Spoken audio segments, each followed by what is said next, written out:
सबसे बड़ा बजट। मैं कहता हूं कि आप कुछ मत करिए, ना सड़क बनाइए, ना रोड बनाइए, ना रेलवे बनाइए, हमें कुछ नहीं चाहिए। हमें आप घर घर गांव गांव बाथरूम दे दीजिए। जनता के मुद्दों को अगर इस बार बजट से दूर रखा गया तो जनता में नाराज़गी ज़रूर दिखेगी। और छोटे व्यापारियों कंज्यूमर को कोई फायदा नहीं है, खाली बड़े व्यापारियों को, बड़ी कंपनीज को, उनको ज़्यादा फायदा हो रहा है। मतलब गांव का आदमी जो अपने गांव से निकल रहा है, कोई बीमार हो रहा है, तो मौके पे वो इलाज के लिए भी विफल है। जब तक एजुकेशन नहीं होगी तब तक आप कुछ चीज़ का सही गलत ये चीज़ आप पकड़ ही नहीं सकते हैं। जो आम जनता है, जो गरीब जनता है, वो अपना इलाज और अपना अल्ट्रासाउंड एक्सरे कराने के लिए वो कहाँ जा रही है? प्राइवेट संस्थानों में जा रही है। व्यापारियों के लिए समस्या ये है, एक तो जीएसटी कट जरूर हुआ है लेकिन उसका लाभ व्यापारियों को भी उस हिसाब से नहीं मिल रहा है। वर्तमान हेल्थ मिनिस्टर की इतनी विफलता, इस सरकार की इतनी विफलता कि पूरे इमरजेंसी वार्ड में केवल एक बाईपैप मशीन। कि बहुत से डिपार्टमेंट ऐसे रहे कि जिसमें बजट जो है वापस चला गया सरकार में और सरकार काम भी नहीं कर पाई। लेकिन आप सोचिए भैया कि हम इतने पिछड़े हैं कि हमारे ग्रामीण परिवेश में हम एक बाथरूम तक नहीं अफोर्ड कर सकते। यूपी विधानसभा का बजट सत्र शुरू हो गया है। यह बजट 9 फरवरी से लेकर के 20 फरवरी तक यह सत्र चलेगा, जिसमें मुख्यमंत्री योगी आदित्यनाथ का यह 5वां बजट माना जा रहा है। लेकिन अब बात ये की जा रही है कि इस बजट का कुल अनुमानित कीमत कितनी है। तो लगभग 9 लाख करोड़ का यह बजट पूरा होगा, जिसमें योगी सरकार हेल्थ, इंफ्रास्ट्रक्चर, एजुकेशन और गरीबों को रोज़गार देने के बाद, युवाओं के रोज़गार की बात, उनको आर्थिक मदद देने के बाद, गरीबों को आर्थिक मदद देने की बात की जाएगी और ऐसे तमाम मुद्दों पर ये पूरा बजट रहेगा। लेकिन इसके बाद जो विपक्ष का आरोप है वह यह है कि जहाँ पर पिछली बार जो बजट रिलीज़ हुआ था, यानी 2025 और 26 के लिए जो बजट था वह 8 लाख करोड़ का था, लेकिन उसका धरातल पर आकर के कितना क्रियान्वयन हुआ, इसको लेकर के विपक्ष इस बार सरकार को घेरने वाला है। और कोडिंग कफ सिरप और SIR के मुद्दे पर भी विपक्ष ने अपनी पूरी रणनीति बना रखी है। फिलहाल सदन में इस समय इस पूरे बजट सत्र को लेकर काफ़ी हंगामे भी हो रहे हैं। लेकिन हम जानेंगे आज इस बजट को लेकर के कुछ यूपी वासियों की राय, कुछ लखनऊ वासियों की भी राय हम जानेंगे कि एक आम आदमी, एक मध्यम वर्ग का इंसान, वह इस पूरे बजट पर क्या सोचता है, उसको इस बजट से क्या उम्मीदें हैं, वर्तमान सरकार उनके लिए क्या कुछ लेकर के आने वाली है। इन सभी तमाम विषयों पर बात करने के लिए आज हम जाएंगे कुछ लोगों के बीच और जानेंगे उनकी राय। तो आइए, हमारे साथ कुछ युवा मौजूद हैं और हम इनसे जानेंगे कि जो अभी वर्तमान सरकार जो बजट लेकर आने वाली है, इस बजट को लेकर के युवा क्या उम्मीदें लगा रहे हैं वर्तमान सरकार से। सर, शुभ नाम आपका? आदित्य शर्मा। आदित्य जी, क्या लग रहा है आपको कि इस बार जो लगभग 9 लाख करोड़ का बजट इस बार पेश करने वाली है योगी सरकार, और क्या लग रहा है आपको इस बार किन सेक्टर्स पर ज़्यादा फोकस करना चाहिए और एक आम आदमी इस बजट को लेकर के क्या सोचता है? देखिए, सबसे पहले तो बजट हर साल ही बढ़ रहा है इनका, हर साल ही रेवेन्यू भी बढ़ रहा है, हर चीज़ बढ़ रही है। तो उस हिसाब से मेरा मानना है एजुकेशन पे तो मस्ट खर्चा होना चाहिए, क्योंकि जब तक एजुकेशन नहीं होगी तब तक जब तक एजुकेशन नहीं होगी तब तक आप कुछ चीज़ का सही गलत ये चीज़ आप पकड़ ही नहीं सकते हैं, क्या चल रहा है दुनिया में, क्या नहीं चल रहा है। एजुकेशन बहुत ज़रूरी है, वो तो बेस, शिक्षा तो नींव है, शिक्षा तो नींव है, बेस एजुकेशन है। उसके बाद इंफ्रास्ट्रक्चर पे खर्चा करना चाहिए। इंफ्रास्ट्रक्चर, हॉस्पिटल्स हैं, जैसे आज भी सरकारी हॉस्पिटल है, मैं मानता हूँ चलिए जो भी ज़्यादा से ज़्यादा गवर्नमेंट करने की कोशिश कर रही है, लेकिन धरातल पे उतनी चीज़ें नहीं दिखती हैं। आम आदमी अगर अभी भी हॉस्पिटल जाए, ये कोई भी चला जाए, आप बताइए बिल्कुल एक बार में जाके आपका इलाज मिल जाएगा। डॉक्टर हैं लेकिन इतनी भीड़ है, या तो हॉस्पिटल्स बेड ज़्यादा बढ़े, ये सब चीज़ें ज़्यादा बढ़ें, क्योंकि पॉपुलेशन भी उस हिसाब से बहुत ज़्यादा है। जिस हिसाब से पॉपुलेशन है उस हिसाब से इंफ्रास्ट्रक्चर हम लोग का नहीं है। कोशिश गवर्नमेंट कर रही है, इसमें कोई दो राय नहीं है, लेकिन फिर भी पॉपुलेशन हिसाब से बहुत ज़्यादा है। पहली एक तो एजुकेशन हो गया, इंफ्रास्ट्रक्चर, हेल्थ तो हो ही गया, हेल्थ तो आपने बता ही दिया।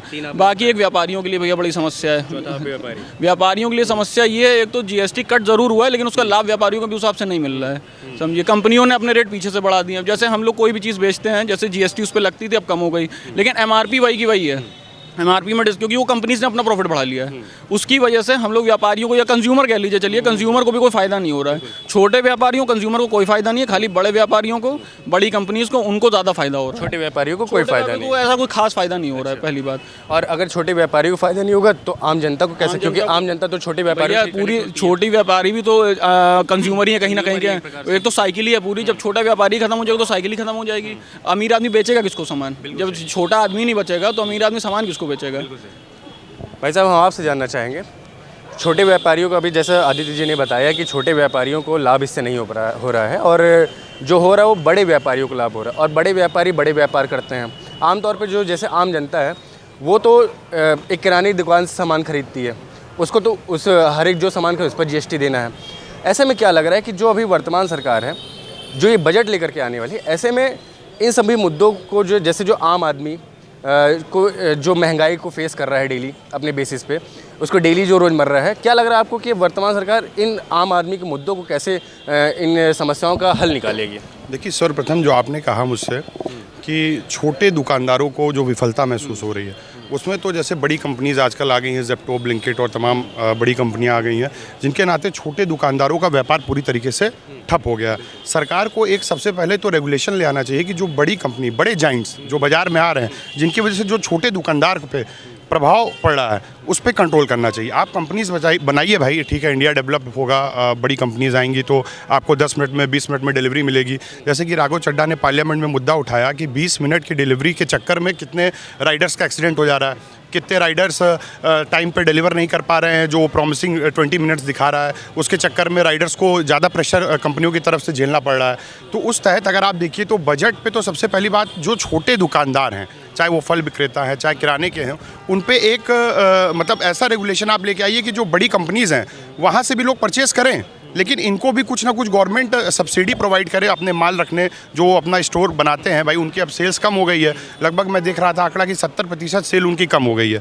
तो कम से कम उनको सरकार एक सब्सिडी प्रोवाइड करे कि भाई उनका स्टॉक नहीं बिक रहा है, तो उनको हम गवर्नमेंट की तरफ से कुछ रेमेडी दे सकें जी। और दूसरी चीज़, मैं एक एडवोकेट हूँ, मैं प्रैक्टिस करता हूँ लखनऊ हाई कोर्ट में।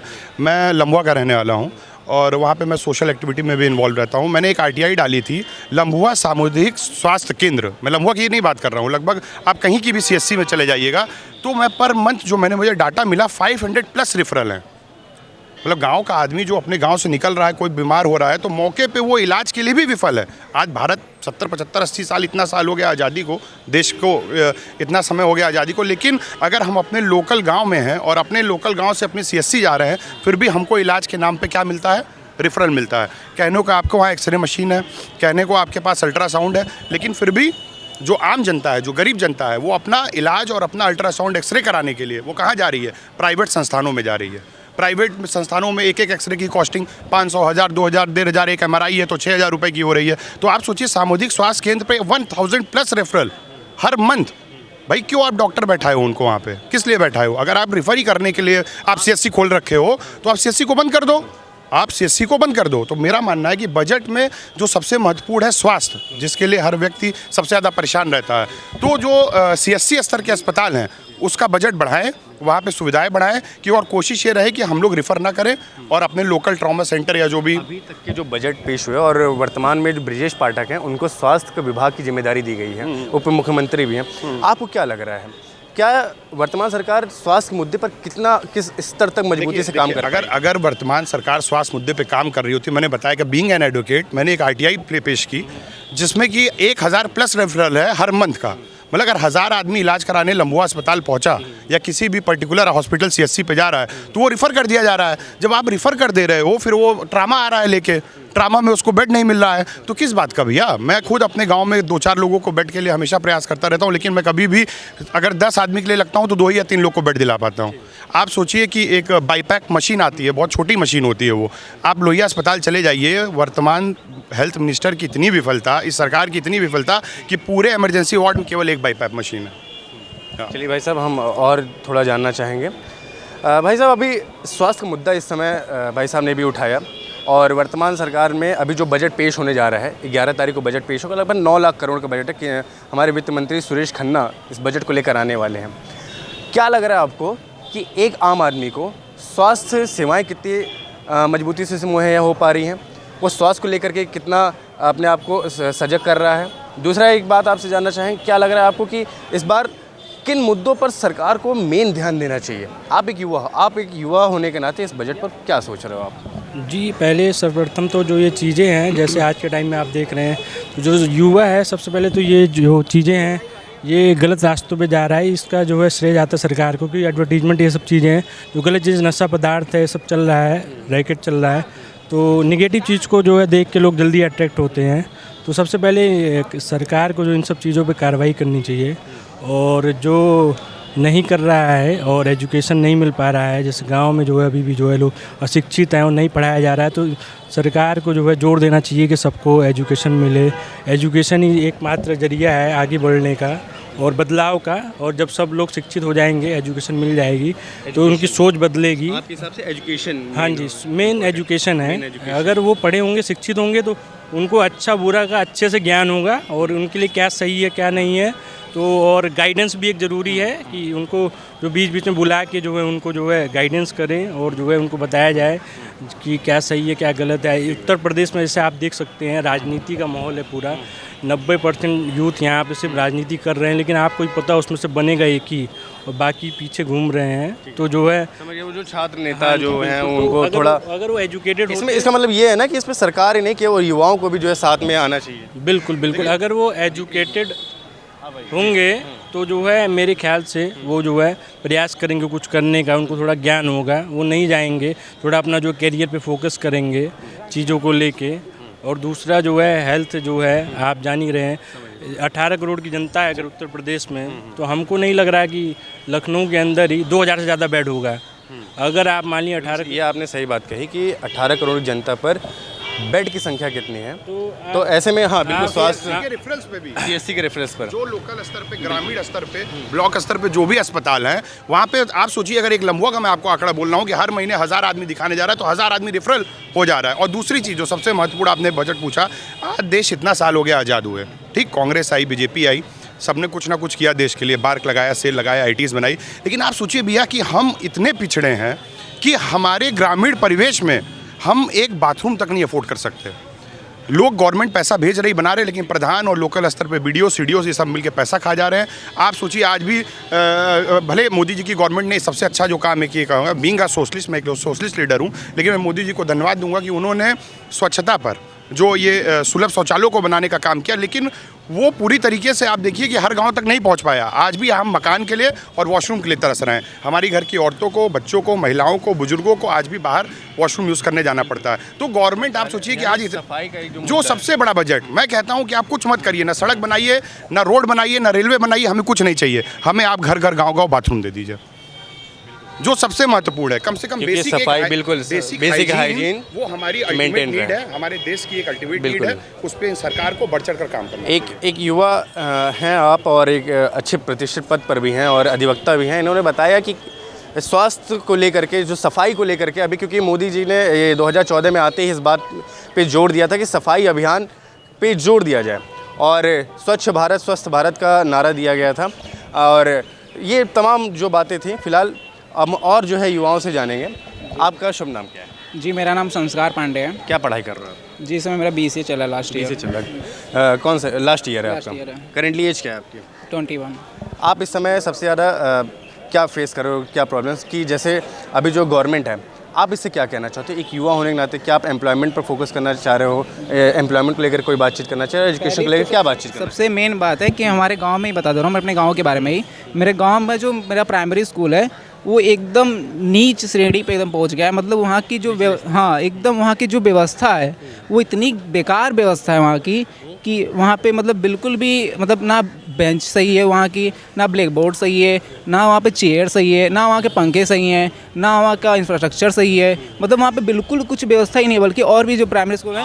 आप ये बताइए, आप एक युवा हो, आपको क्या लग रहा है ये बजट आपके लिए फ़ायदेमंद कैसे हो सकता है? बजट हमारे लिए तब फ़ायदेमंद होगा जब एजुकेशन पे उनका प्रॉपर मेन मोटिव रहेगा। हाँ। आपको एजुकेशन करने में या फिर आपको एजुकेशन से रिलेटेड क्या प्रॉब्लम आ रही है? एजुकेशन से रिलेटेड मेरे को प्रॉब्लम आ रही है कि जो कि BCA के बाद बहुत से बच्चे जो होते हैं, BCA कर रहे हो आप, प्लेसमेंट आपको लेकर, ठीक है, तो ऐसा होता है कि बड़े बड़े जो कॉलेज होते हैं उन्हीं के बच्चों को ही उतनी अपॉर्चुनिटी मिलती है, कंपनी आती हैं। यूपी में किस कॉलेज से हो आप? लखनऊ यूनिवर्सिटी से मैं। लखनऊ यूनिवर्सिटी से। तो यानी कि आपके कहने का मतलब है कि बड़े कॉलेज में प्लेसमेंट ज़्यादा हो रही है और छोटे कॉलेजेस में कोई पूछता भी नहीं है। छोटे कॉलेज में कोई पूछता नहीं, तो ऐसे में एम्प्लॉयमेंट को लेकर के आपका मेन मुद्दा है ये? यस सर, मतलब ये है कि एजुकेशन को जितना ज़्यादा आप एडवांस में बूस्ट करते जाएंगे और भी चीज़ें बेटर होती जाएंगी धीरे धीरे। ठीक है भाई साहब, ये बताइए भाई साहब, आप सबसे पहले अपना शुभ नाम बताइए। मेरा नाम है राज वर्मा। क्या प्रोफेशन क्या है आपका? भाई मैं तैयारी कर रहा हूँ UPSC की। UPSC की तैयारी कर, आप एक UPSC एस्पिरेंट हो और अभी आप आगामी परीक्षाओं में शामिल भी हो गए। हम आपसे एक बहुत जनरल ओपिनियन चाहते हैं और एक बहुत सधी हुई राय आपसे जानना चाहते हैं, क्योंकि UPSC एस्पिरेंट का ऐसे ही होता है। क्या लग रहा है आपको 2026 का जो ये बजट सत्र शुरू होने जा रहा है, इनफैक्ट शुरू हो चुका है और 9 लाख करोड़ का बजट आ रहा है, क्या लग रहा है आपको वर्तमान सरकार किन मुद्दों पर उनको फोकस करना चाहिए? भाई बहुत से मुद्दे हैं, जैसे एजुकेशन से रिलेटेड करना चाहिए, जैसे जो हम लोग दे रहे क्या नाम जीएसटी स्टूडेंट पे हटना चाहिए इन चीज़ों पे, और क्या नाम सर मेडिकल पे बहुत चीज़ें, क्या नाम मेडिकल से रिलेटेड। जी जी सोल्यूशन बताइए सर आप। सोल्यूशन का गांव-गांव शिक्षा पहुँचे, यही सब है, और मेडिकल की चीज़ें पहुँचें, जैसे हर गांव में थोड़ी बहुत फैसिलिटी हो कि अच्छे डॉक्टर हों। एक क्या नाम जैसे बहुत देख रहे हैं हम लोग कि जितने गवर्नमेंट क्या नाम हॉस्पिटल है वहाँ बहुत सीटें नहीं मिल रही हैं, एक भी सीट मिलने में दिक्कत हो रही है। तो कहीं ना कहीं भाई आपको क्या लग रहा है कि इसके पीछे क्या कारण हो सकता है? जैसे अगर मान लीजिए उनको सीटें नहीं मिल पा रही हैं, आपने बताया बेड हॉस्पिटल्स में, क्या लग रहा है आपको कि क्या करप्शन कोई कारण हो सकता है, या फिर सरकार किसी मुद्दे पर काम करने में विफल हो रही है, या उसका ग्राउंड रियलिटी कुछ और है? करप्शन तो हर चीज़ में है भाई। यहाँ लोग डेथ सर्टिफिकेट बनवाने आपके हिसाब से क्या लग रहा है? मैंने तो केवल एक जनरल आपसे पूछा, आपके हिसाब से समझे नहीं भाई कुछ। मैं ये कह रहा हूँ कि आपने कहा कि बेड अवेलेबल नहीं हो पा रहे, आपको क्या लग रहा है कहीं ना कहीं क्या कुछ करप्शन हेल्थ डिपार्टमेंट में हो रहे हैं, नहीं, या फिर जो है कोई और? मेन चीज़ है पॉपुलेशन भी बढ़ रही है, हमारे यहाँ 160 करोड़ पॉपुलेशन है, तो बेड लिमिटेड ही हैं, तो फ़र्क पड़ता है ना भाई। भाई साहब, अभी जो बजट पेश होने जा रहा है 11 तारीख को, लगभग 9 लाख करोड़ का बजट है, और ऐसे में क्या लग रहा है आपको कि वर्तमान सरकार इस बजट को जब लेकर आएगी, आम आदमी के लिए क्या कुछ लेकर के आने वाली है? क्योंकि कहीं ना कहीं बजट का सीधा संबंध आम आदमी से ही होता है, तो आम आदमी को ध्यान में रख करके वो क्या उसको लेकर के आना चाहिए? आप क्या सोचते हैं इस पूरे बजट को लेकर? देखिए, योगी सरकार जो 2.0 सरकार बनी उत्तर प्रदेश में, उसका ये अंतिम बजट है 25-26 का, और इसके बाद 27 का चुनाव है।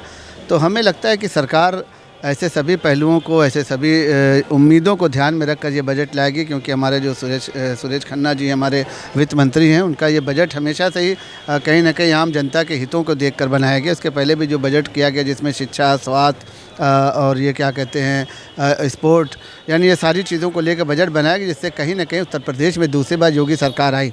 और आने वाले चुनाव को मद्देनज़र रखते हुए, क्योंकि अगर जनता के मुद्दों को अगर इस बार बजट से दूर रखा गया तो जनता में नाराज़गी ज़रूर दिखेगी, और इसका कहीं ना कहीं नुकसान 2027 के चुनाव में हो सकता है। तो हमें ये लग रहा है कि ये बजट जो आएगा, ये सरकार का अंतिम बजट होगा, ये सरकार को मजबूत करने के लिए होगा।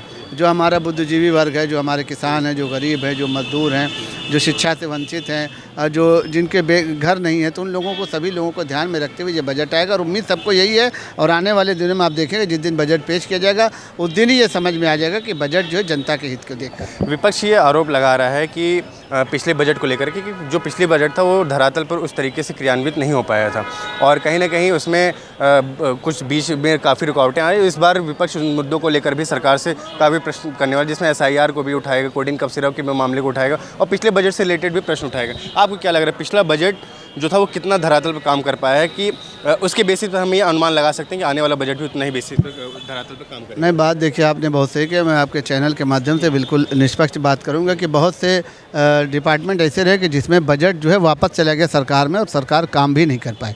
तो हम यही अपनी सरकार से कहेंगे आपके चैनल के माध्यम से कि इस बार का जो बजट आए, जिस भी डिपार्टमेंट के लिए जितना बजट आवंटित किया जाए, जिस भी विभाग को जितना बजट आवंटित किया जाए, उसका पूरा उपयोग करना चाहिए, ताकि बजट वापस न जा सके। पैसे जो सरकार को वापस चले जाते हैं वो पैसे वापस न जाए, और जो उम्मीदें हैं जनता को, देखिए जनता ये चाहती है कि सबसे बड़ी उत्तर प्रदेश में इस वक्त जो है बेरोज़गारी की बात आ रही है, तो जनता उनके हितों की बात, सरकार उनके हितों की बात करे। उसके बाद आप शिक्षा की बात करें तो शिक्षा का यहाँ कम से कम जो है यूनिवर्सिटियाँ कम से कम खोलनी चाहिए, जिससे कहीं ना कहीं जो लोग बाहर जाके पढ़ाई कर रहे हैं राजस्थान में, मध्य प्रदेश में, तो उनसे कम से कम उनके पलायन को रोका जा सके, रोज़गार के नए आयाम निकले। और सबसे बड़ी बात है जो यहाँ पर स्वास्थ्य की बात है, तो स्वास्थ्य के सुधार में जो है उसमें भी कहीं ना कहीं बजट में जो है प्राथमिकता रखनी चाहिए। और एक और समाज है अल्पसंख्यक समाज, मैं आपके चैनल से बहुत निर्भीक, क्योंकि अल्पसंख्यक समाज से जुटे हैं और भारतीय जनता पार्टी से जुटे हैं, तो हम ये कहना चाहेंगे कि अल्पसंख्यकों को हितों को ध्यान में रखते हुए ये बजट जो है आना चाहिए। और हम पूरी उम्मीद करते हैं भारतीय जनता पार्टी और उनके सरकार से कि ये बजट जो है